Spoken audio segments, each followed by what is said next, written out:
Maman va t'aider. C'est moi ça, maman? Pourquoi je parle de moi troisième personne? Je vais t'aider.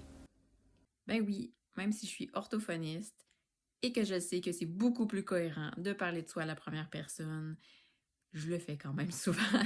Maman va faire ça, maman doit partir.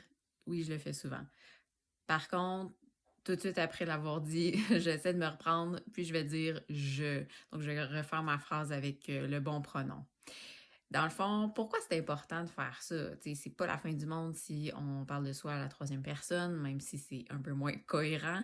Euh, dans le fond, c'est que si on veut aider notre enfant à développer les bons pronoms personnels pour parler de soi, ben, il doit les entendre. Hein. C'est comme ça qu'on développe le langage, en entendant nos parents parler, les autres parler autour de nous.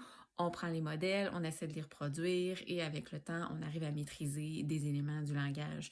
Alors, si je veux que mon enfant maîtrise les pronoms comme moi, il doit les entendre, puis il doit comprendre que c'est quand je parle de moi-même que c'est approprié de les utiliser.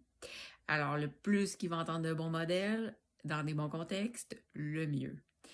Et pour information, le pronom personnel moi est habituellement maîtrisé autour de 2 ans et le pronom personnel je autour de 3 ans.